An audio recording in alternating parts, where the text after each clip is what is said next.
Sir sir தம்பி அடவுனக்குள் இருக்கும் உன்னை நம்பி தோளை உயர்த்து தூங்கி விழும் நாட்டை எழுப்பு எதையும் முடிக்கும் இதயம் முன்னில் கண்டி. குப்பை தொட்டி எங்கண்ணே? குப்பை தொட்டி இருக்குன்னாங்க பக்கத்தில். ஹெல்ப் பண்ணுமா? குப்பை தொட்டியில் போடணுமா? சரி கொடு. கையேற்றி போடுங்க. போட்டுக்கிறேன். இல்லை பரவாயில்ல, நானே போட்டேன்.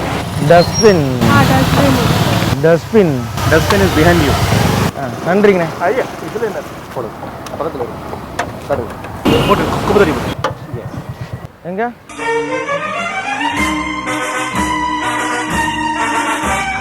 ரொம்ப இதாக இருக்கு, வாங்க. நான் போயிடுவேண்ணே. இந்த குப்பையை எடுத்து போட்டுறானே, வாங்கினேன் பையா. அங்கே கை குப்பை பையா. இல்லை அது இது பேக் தான், வாங்க. ஒன்றும் பிரச்சனை இல்லை, வாங்க. அதெல்லாம் விட்டுருங்க, அவரு எடுத்துருவாரு. இங்கேயும் குப்பை இருக்குண்ணே. இல்லை எதுக்கிட்ட விட்டுருங்க. வாங்கினேன், நம்ம குப்பையை நம்ம தானே எடுத்து போடணும். வாங்கினேன் வாங்கினேன். சரி வாங்கினே, நம்மளே எடுத்து போட்டுருவேண்ணே. யாருக்குமே இது இல்லைண்ணே. பின்னாடி வரவங்களுக்கு அவங்க தான் இது இல்லாமல் போட்டு போயிருக்காங்க. நம்ம குப்பை தானே நம்ம தானே எடுக்கணும். ஓகே வேற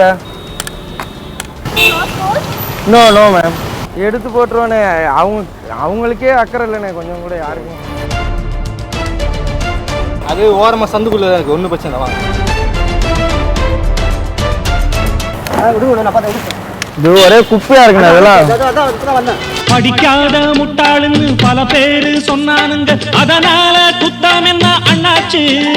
நல்லாத்தான் கையும் காலும் வச்சானே, என்னாட்டம் பாடு மச்சானே. ஏன்னா குப்பை தொட்டில யாரும் குப்பையே போட மாட்டேன்றாங்க. மரம் சவசமாக வரவங்கள வந்து அப்படின்றாங்க. அது கீழே தொட்டில் கீழே வந்துடுது சார். கீழே வந்துடுது.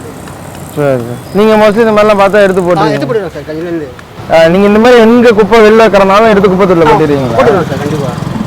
சரிண்ணே, ரொம்ப தேங்க்ஸ்ண்ணே. சரி, உங்க கேமரா பாருங்க. கேட்குது. குப்பையை போடுறதுக்கும் எடுக்கிறதுக்கும் அழுக்கா இருக்க ஒருத்தர் தான் வரணும் அப்படின்னு அவசியமே இல்லை. அழுக்காகாம இருக்கணும் அப்படின்னு நினைக்கிற ஒருத்தர் கூட வரலாம். அந்த ஒருத்தர் நாமாகவும் இருக்கலாம்.